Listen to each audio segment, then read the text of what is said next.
네, 법이 있는 곳이라면 어디든 달려갑니다. 전 달려라 입법카의 황현이고요. 저는 마경민 변호사입니다. 반갑습니다. 예, 안녕하세요. 변호사님. 날씨가 많이 추워졌습니다. 네, 예, 갑자기 이렇게 추워지네요. 아니, 가을이 없어진 것 같아가지고. 봄, 여름, 가을, 겨울 중에 네. 진짜 두 개가 사라진 것 같아요. 그렇습니다. 이렇게 가을을 즐길 여유도 없이 바로 좀 겨울이 온 것 같은데, 그래서 그 의미로 겨울을 맞이하는 의미로 선물을 제가 좀 준비해봤습니다. 마 변호사님. 예. 제가 진짜 입법가 하면서 선물 복이 터졌네요. 그렇습니다. 우리 또 애기도 있으시고 또 이거는 예. 근데 저희 첫째가 너무 좋아할 만한 그러니까요. 장난. 저희 집에 이런 거 되게 몇 개 있거든요. 이게 보기에는 지금 장난감 같잖아요. 네. 근데 이게 장난감이 아니라 뭔가 좀 내재된 의미가 있지 않을까요? 입법가에서 예. 이런 걸 괜히 주시진 않았고. 괜히 주지는 않습니다, 마 변호사님. 이거는 예. 약간 이건 뭐죠? 나침반? 나침반. 위치. 오, 역시 변호사가 이게 유추하는 능력이 대단하시네요. 예. 저희가 장난감에 관련해서는 한 번 다뤘으니까 다뤘습니다. 이제 뭐 시계 팔찌 이런 팔찌. 거에 관련된 거 아닐까요?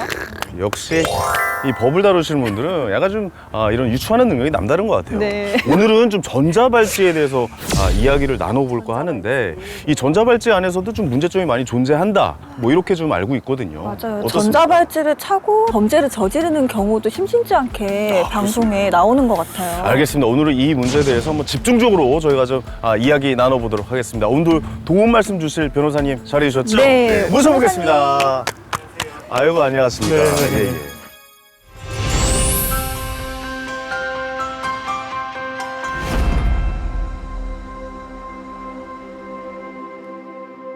오늘 좀 전자발찌에 대해서 이야기를 나눠볼 텐데 어떻습니까? 실제로 좀 재범률도 높고 네. 전자발찌를 통해서 이제 끊고 뭐 네. 범죄를 저지른다 뭐 이런 경우도 좀 많습니까? 어때요? 네, 사실 전자발찌를 통해서 재범을 방지하기 위한 목적이 좀 컸었는데 거의 그게 목적이죠. 그쵸. 예, 예. 네, 그럼에도 불구하고 이제 재범의 위험성이 높다 보니까 뭐 조금 더 이제 다른 방안을 도입을 해야 되는 거 아니냐 뭐 그런 목소리도 좀 나오고 있는 것 같습니다. 알겠습니다. 다른 방안이 뭐가 있을지 저도 오늘 좀 궁금해요. 예, 전자발찌에 대체하는 다른 방안, 그러니까 범죄율을 좀 낮추는, 재발률을 낮추는 방법은 뭐가 있을지 이야기를 나눠보도록 하죠. 네, 예, 예. 알겠습니다. 알겠습니다. 자, 들어가실까요? 네. 예, 예.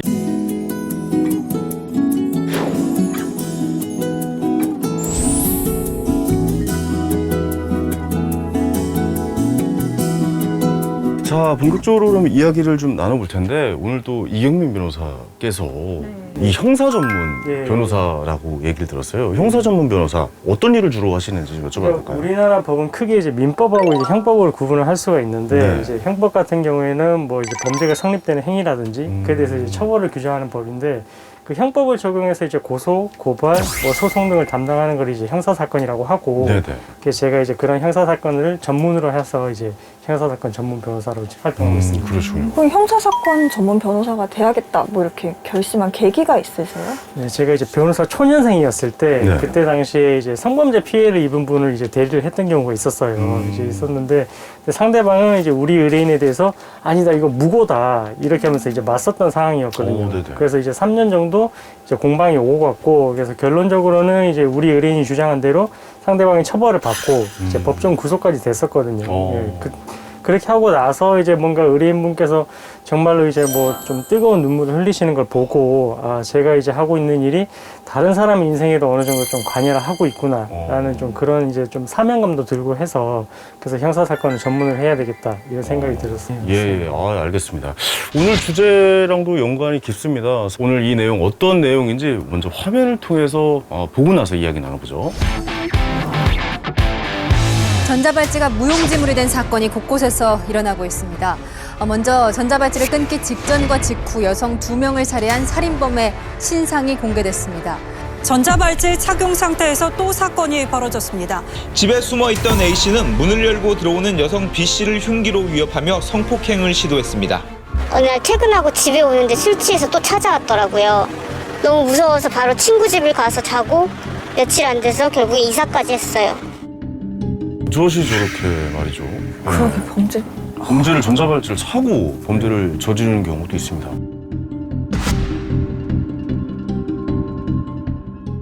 법무부와 경찰청을 가리지 말고 현저히 뜯어 고치지 않으면 선량한 시민들의 인명피해는 지속될 개연성이 굉장히 높다 이렇게 보여요.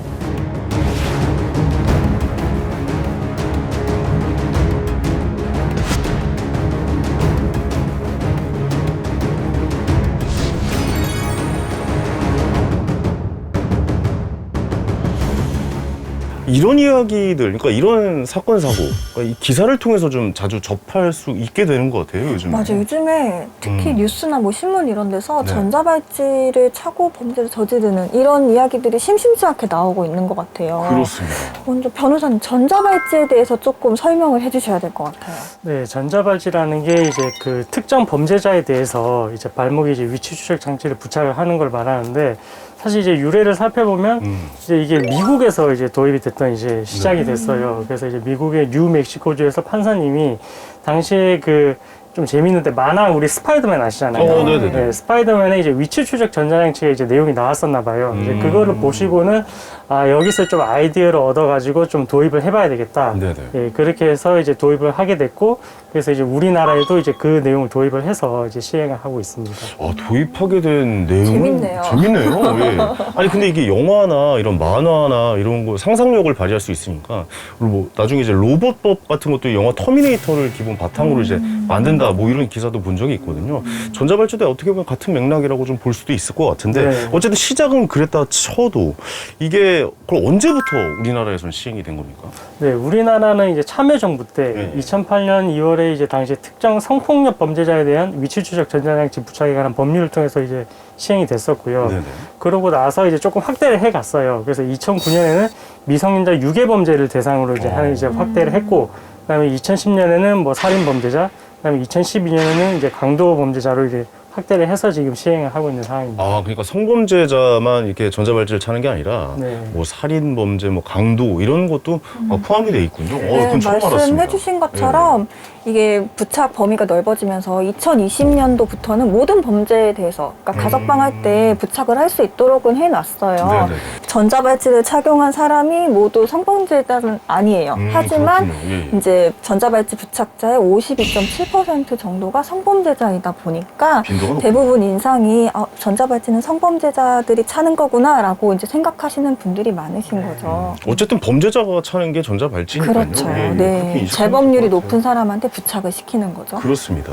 그래서 이번에 전자발찌 부착자들이 저지른 이 범죄 과연 어느 수준까지 가 있는지 네. 예, 한번 좀 굉장히 좀 보면 기분이 안 좋아질 것 같은데 일단 화면을 보고 이야기 나눠볼게요.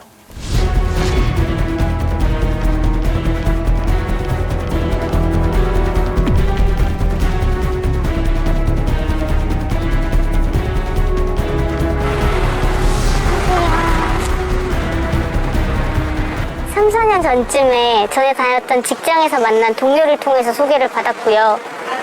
소개팅한 후에도 몇 번 만나고 나서 잘 되는가 싶더니 갑자기 연락을 못 한다고 하더라고요. 저도 이직을 해야 되는 상황이라서 잊고 살다가 올 초쯤에 저한테 연락이 다시 왔어요. 오랜만에 만나서 밥 먹고 얘기하는데 잠깐 화장실 다녀온다고 일어서더라고요. 뒷모습을 봤는데 발목이 뭔가 이상한 거예요. 딱 봐도 뭐가 든 것처럼 부자연스럽게 보이더라고요.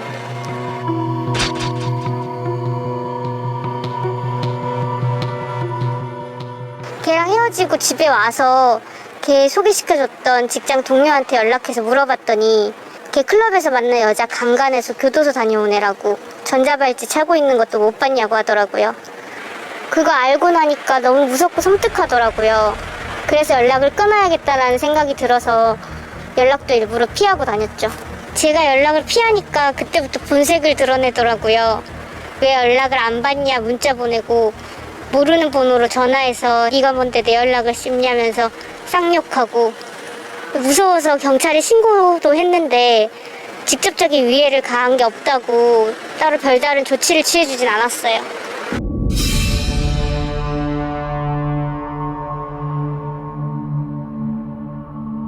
어느 날 퇴근하고 집에 오는데 술 취해서 또 찾아왔더라고요. 집까지 따라 들어와서 왜 신고했냐고 소리 지르고, 심지어 덮치려고까지 해서 제가 소리를 지르니까 너 앞으로 지켜보겠다면서 나가더라고요. 너무 무서워서 바로 친구 집을 가서 자고 며칠 안 돼서 결국에 이사까지 했어요. 지금도 그 사람이 어디서 절 쳐다보고 있진 않을까 너무 무섭고 두려워요.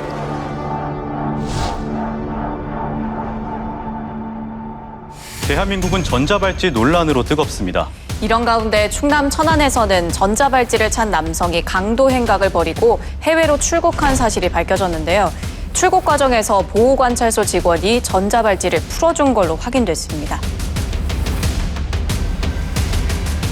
지난 9월 3일 천안 서북구 관내에서 이 지인을 흉기로 위협해 5천만 원 상당을 빼앗은 46살 A씨가 인천공항을 통해 두바이로 출국했습니다. 알고 보니 인천공항에서 보호관찰소 직원이 A씨의 전자발찌를 풀어줬고 A씨는 곧장 두바이로 출국한 겁니다. 이 법무부는 전자발찌 부착 대상자의 해외 출국을 금지하고 있습니다. 하지만 해외 출장 등을 이유로 허가를 받을 수가 있는데요. A씨 같은 경우에도 직장 대표가 신원 보증을 해줬고 여러 가지 그 절차를 밟은 뒤 허가를 해줘서 이 점을 악용한 사례로 판단됩니다. 앞으로 이런 상황이 더 발생하지 않도록 인력이 제대로 좀 확충이 돼서 적재적소에 활용돼서 개선할 수 있도록 고민이 필요한 시점이라고 생각합니다.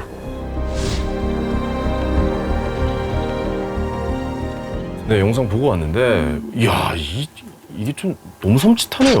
그러게요. 저런 건 남자인 저도 좀 무섭고 두렵고 떨릴 것 같은데, 그러니까 전자발찌를 차고도, 그러니까 재범이죠. 그러니까 다시 범죄를 저지르는 경우가 좀 많습니까? 어떻습니까? 네, 안타깝게도 이제 전자발찌 부착자들이 재범을 저지르는 경우가 적지 않습니다. 그러니까 본인들이 그걸 아는 거 아닙니까? 그렇죠. 이게 전자발찌를 차면 이게 걸릴 확률도 굉장히 높고 범죄를 저지르면 네. 그런데도 그런 범죄가 빈번하게 좀 일어나는 편입니까? 예, 그 지금 5년간 이제 전자감독 통계 자료에 따르게 되면 네. 5년간 4,877명이 이제 전자발찌 부착 대상자인데 네. 그중에 313명이나 되는 사람이 다시 이제 범죄를 저질렀다고 하거든요. 한 10% 정도 되겠네요, 그러면. 네, 그래서 적지 않은 수의 사람들이 이제 다시 범죄를 저지른다. 이렇게 야, 생각하시면 이게 좀 충격적입니다. 변호사님이 313명이 다시 재범을 저질렀다고 하셨잖아요. 네네네. 그 중에 303명이 성범죄였어요. 그러니까 성범죄의 경우에는 재범 확률이 굉장히 높은 거예요. 그러니까 높은 전체의 편이네요. 97%를 차지하는 비율인 거죠. 그러네요. 아니 근데 저는 궁금한 게 일부의 그러니까 전자발찌를 찬 사람 중에서 뭐 전자발찌 잠깐 풀어주는 걸 허가해주는 경우도 있는 것 같아요. 네, 근데 네. 저런 경우는 뭐 도주의 염려도 상당히 있고 실제로도 공항에서 그런 일이 발생했다. 여기에 대해서 좀 한 말씀 해주시죠. 뭔가 이제 그렇게 이제 하는 이유는 믿고 이제 그런 전자발찌를 잠시 이제 풀어주는 부분인데 누군가 보증을 해줬다고 그걸 그냥 단순히 믿어버린다? 예. 이게 좀 이해가 안 가는데. 근데 그렇게 했을 때 어쨌든 이제 이게 풀고 다른 뭐 도망을 가거나 해버렸을 때 이제 다른 범죄가 이제 발생할 우려가 있으니까 그렇죠. 사실 이거를 이제 그 뭐 신뢰의 관계에 따라서 이제 하기에는 조금 부족한 것 같고 네. 아무래도 이를 보완할 수 있는 뭔가 이제 다른 조치를 좀 마련을 해서 뭐 전자발찌를 대체할 수 있는 뭐 다른 기기를 설치를 한다든지 뭐 이런 쪽으로 조금 생각을 해서 뭐 해외 나갈 때 있어서도 좀 더 뭐 간이한 방법으로 이제 서로 이제 뭔가 실시간으로 이제 확인이 될 수 있는 그런 식의 좀 제도를 도입을 하는 것도 생각해보면 좋을 것 같아요. 그러니까요. 풀어주더라도 최소한의 안전장치는 지켜줘야 될 것 네. 같은데. 아니 이게 뭐 빚 보증도 아니고 말이죠. 이거 보증해준다고 해서 전자발찌를 풀어준다? 그럼요. 빚보증이야. 네. 돈으로 담보를 해주면 되는 거지만 그렇죠. 이거는 그게 아니잖아요. 납득이 뭐 담보대출도 아니잖아요, 이거는. 예, 좀 납득이 좀 가지 않는 부분이긴 하네요. 사실 좀 보완이 필요한 그런 부분인 것 같습니다. 예. 전자발찌 찬 후에 범죄를 저지르면 더 형량을 좀 많이 받는. 아무래도 뭐 수사기관에서 수사를 할 때부터 조금 이제 재질이 안 좋게 보고요. 그리고 이제 법원에서 형량을 선고를 할 때에도 그런 이제 부착자가 이제 범죄를 저질렀기 때문에 좀 더 가중 처벌을 하게 되고 네. 그리고 부착 기간 또한 이제 이전보다 훨씬 더 늘어나게 됩니다. 그리고 이게 재범 자체도 문제지만 이제 재범을 저지를 때는 전자발찌를 찬 상태잖아요. 그러니까요. 그렇기 때문에 더 교묘하고 치밀하게 이렇게 계획을 세워서 범죄를 저지를 수밖에 없어요. 그러다 보니까 이게 더 문제가 되는데 범죄를 저지르려고 치밀하게 계획을 세운 후에 전자발찌를 훼손하고 범죄를 저지르는 경우도 굉장히 많습니다. 아니 그러니까 기본적으로 전자발찌를 훼손을 하고 뭐 떼어내고 뭐 칼로 자르고 뭐 이런 행위 자체가 나는 범죄를 저지르겠다라고 하는 그 예고를 하는 거 아닙니까? 어떻게 보면. 왜냐면 범죄를 저지르기 위해서 내 위치를 추적을 못하게 만드는 거니까. 네. 자, 그래서 이제는 좀, 그것에 대해서 좀 이야기해 봐야 될 것 같아요. 좀 이제 해결책. 자, 그렇다면 재범률을 더 낮출 수 있는 방법은 무엇인가에 대해서 좀 제가 영상을 또 준비해 봤습니다. 네, 화면을 통해서 만나보시죠.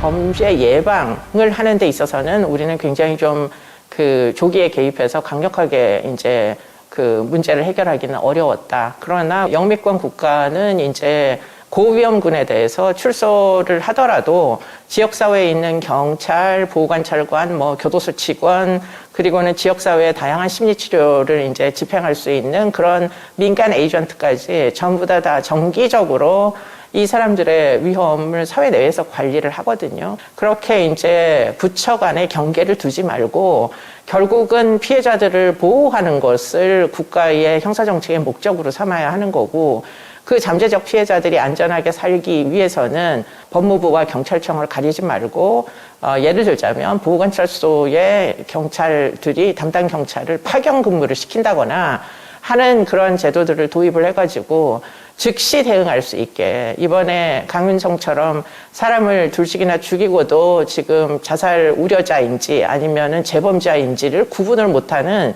경찰의 업무의 혼란, 이런 것들을 그 보호관찰소에서 경찰이 근무만 할 수 있어도 초기에 사실 알 수가 있었잖아요. 그렇기 때문에 이런 시스템으로 현저히 뜯어 고치지 않으면 지금처럼 이런 비슷한 뭐 어떻게 보면 허술한 빈틈은 앞으로도 계속 발생을 하고, 그러므로 인해 가지고 아마 선량한 시민들의 인명피해는 지속될 개연성이 굉장히 높다, 이렇게 보여요.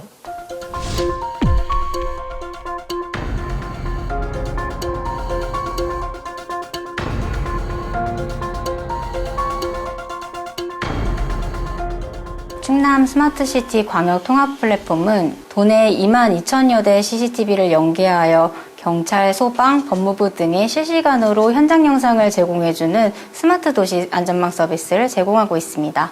법무부 위치 추적 관제센터의 경우 전자발찌 착용자가 위반 행위 시 위치 정보만 확인할 수가 있어 현장 파악이 어려웠습니다.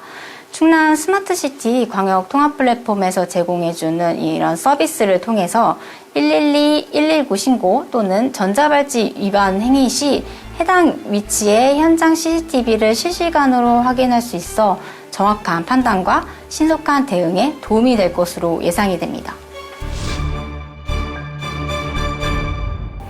개인적으로는 이제 이 재범 위험성이 높은 사람들에 한해서 야간 시간만이라도 이렇게 보호시설에 수용을 하는 것도 나쁘지 않은 방법이라고 생각합니다. 그렇습니다. 어떻게 보세요, 변호사님?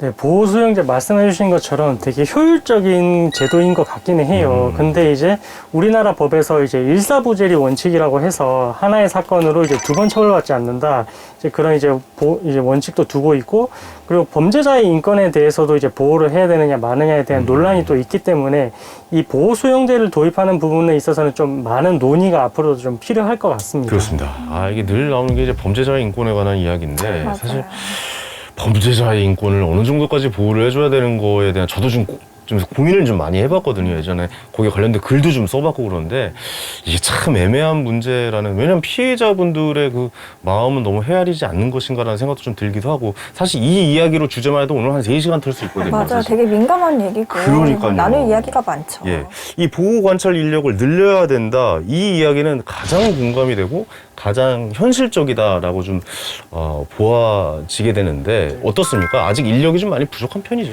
네, 사실 우리나라 같은 경우는 이제 전자감독제도 보호관찰 인력이 굉장히 부족한 상황이에요. 네네네.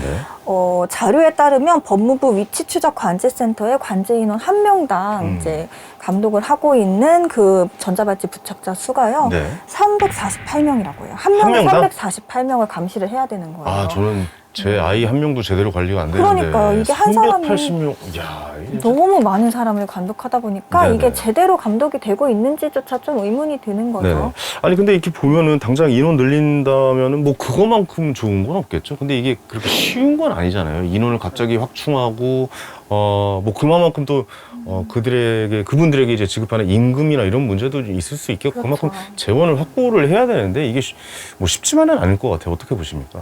우리나라의 그 1월부터 7월까지의 그 위치 추적 시스템을 통해서 이제 보호관찰소에 이제 올렸던 경보가 94만 2천 건에 이른다고 하거든요. 네, 그리고 이제 그거를 이제 하루에 318건에 해당하는 이제 그 경보들을 처리를 해야 되는데, 네네.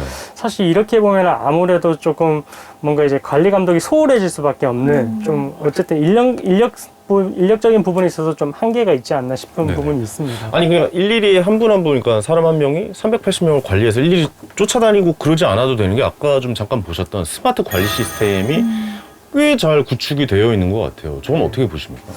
저기 충청남도 지자체에서 이제 도입을 한 건데 충남 스마트시티 광역 통합 플랫폼이라고 해가지고 22,000여 대의 CCTV를 이제 실시간으로 이제 공유를 하는 거예요. 공유를 해서 이제 뭐 실시간으로 뭔가 이제 위치 추적 대상자가 뭔가 이제 위반 사항이 있는지 이런 부분을 이제 확인을 하는 건데 아무래도 이렇게 실시간으로 관리 감독이 되다 보니까 좀 준수 사항을 잘 지키는지 여부도 좀 효율적으로 관리를 할 수 있는 것 같아요. 네, 굉장히 좋은 시스템이라고 좀 생각이 되어지는데 저렇게 하면 진짜 실제로 관리 감독이 좀 잘 되겠죠? 네, 아무래도 조금 자기가 뭔가 이 위반 사항을 더 이제 확실히 뭔가 이제 인지를 할 수 있다라고 생각이 되면 좀 더 조심하는 부분도 있을 수 있을 것 같고. 그 점인 것 같아요. 그러니까 저렇게 CCTV가 있으면 아무래도 예방 효과가 분명히 저런 시스템이 있구나라는 게 많이 알려지면은 예방 효과가 굉장히 높아지지 않을까라는 생각도 들어요. 그렇죠. 그래서 이 충청남도 이외에 안양시에서도 이제 그 스마트폰 안전 귀가 서비스 앱과 그 전자발찌 관리 시스템을 연동해서 관리를 하고 있어요. 그래서 이제 그 안전기가 서비스 앱을 사용하는 사용자가 SOS 버튼을 누르면 그 반경 20m 내에 전자발찌 착용자가 있는지를 확인할 수가 있어요. 그래서 이제 그 필요시에는 경보를 울려서 출동할 수 있게끔 이렇게 연계해서 운영을 하고 있다고 해요. 이 시스템이 점점 이게 발전할 수 있도록 노력을 많이 하고 있다는 우리가 많은 생각이 드네요. 정보들을 가지고 있으니까 잘 연계해서 관리를 하면 좋을 것 같아요. 네네. 그렇다면은 해외에서는 아무래도 좀 선진국, 우리나라도 이제 선진국이긴 하지만 선진국들의 또 이런 좋은 방안이 먼저 나오지 않았겠습니까? 좀 보완할 점, 그러니까 성중에 좋은 사례들을 좀 이야기해보는 것도 괜찮을 것 같거든요. 어떤 사례들이 있습니까? 네, 미국의 경우에는 이제 경범자들에 대해서 이제 가택구금 프로젝트를 도입을 해서 이제 실시를 했고요. 가택구금 프로젝트는 집에다 가둬놓는 겁니까? 네. 근데 이제 어쨌든 뭔가 이제 관리 감독이 되도록 해서 이제 자유롭게 생활을 할 수 있도록 해놨던 거고. 근데 이제 그게 뭔가 이제 성범자들이 재범을 이제 많이 저지르는 것을 보고 뭐 캘리포니아주를 비롯해서 일부 주에서는 더 이제 이 전자발찌를 도입을 하자 목소리가 있었고 그래서 남은 일생 동안에 학교나 공원 등에 이제 일정 거리를 이제 제한을 두고 생활을 할 수 없게끔 그렇게 이제 제한을 한다든지 아니면 보호 조치를 위반했을 때는 즉시 체포를 하도록 이제 그렇게 이제 제도를 시행을 하고 있거든요. 그리고 재범의 위험성이 정말 높은 초고 위험군 같은 경우에는 일정 시설에 수용을 해서 이제 진행에 하는 보호 수용제도 도입을 해서 지금 이제 진행을 하고 있는 상황입니다. 뭐 미국 사례를 말씀을 해주셨는데 유럽 선진국에서도 보호 수용제를 시행을 하고 있는 곳들이 많이 있어요. 이제 예를 들자면 독일 같은 경우에는 생명 신체에 대한 범죄를 저지른 사람에 대해서는 이제 보호 수용제를 실시를 하고 있는데 10년 정도 보호 수용을 해보고 그 후에 다시 재범 위험을 평가를 해서 다시 연장할 수 있는, 그러니까 기간에 제한이 없는 거죠, 사실상. 그러네요. 그렇게 운영을 하고 있고, 또 오스트리아 같은 경우는 독일과 같이 운영은 하지만 그 최대 기간이 10년으로 이렇게 제한이 되어 있다는 차이점이 또 있고요. 또 스위스 같은 경우에는 독일처럼 기간의 제한은 없는데 그 대상이 뭐 살인, 강도, 강간 이런 강력 범죄에 한한다는 그런 차이점들이 있습니다. 자, 지금까지 입법안에 어떤 내용이 들어갈지 좀 이야기를 해봤는데 입법안을 좀 만들어서 입법을 하시는 분들께 좀 전달을 해보도록 하죠. 예.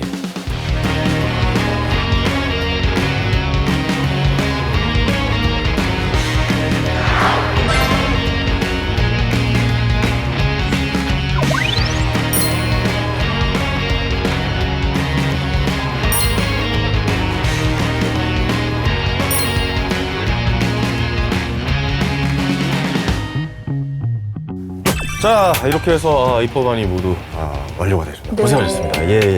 고생하셨습니다.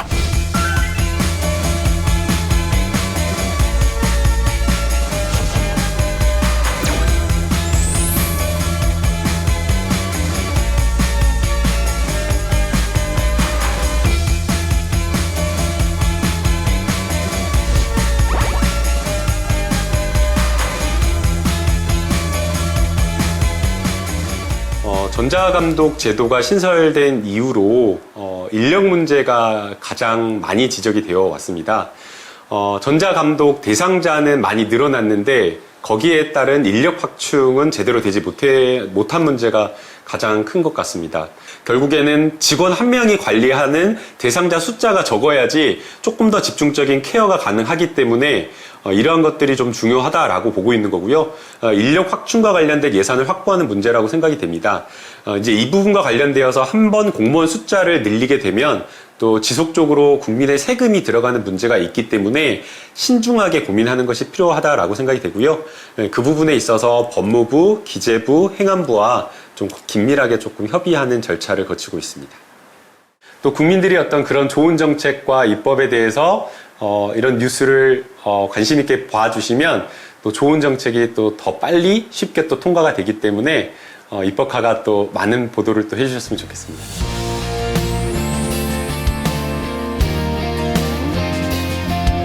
자, 오늘 함께 해주셨는데 어떠셨습니까, 이경민 변호사님? 예. 네, 사실 이제 그 달려라 입법화를 보면서 뭐 이 우리나라의 법이 필요한 부분 그리고 개선이 필요한 부분들에 대해서 좀 적극적으로 활동하시는 걸 제가 봐왔거든요. 네. 그래서 그런 프로그램에 제가 함께 할 수 있어서 너무 영광이고. 진짜 보셨어요? 네? 네. 다음에 또 한번 불러주시면 네. 제가 다른 주제로서 또 찾아뵙도록 하겠습니다. 알겠습니다. 마지막에 진짜 영광입니까까지 하려다가 좀 넘어가는 것 같아서 이거 벗고 나가실 것 같아요. 여기서 마무리하도록 하겠습니다. 오늘 너무 고생 많으셨고요. 자, 법 있는 곳이라면 어디든 달려갑니다. 달려라 입법화 오늘 여기까지고요. 저희는 또 다음 주에 인사드리겠습니다. 감사합니다.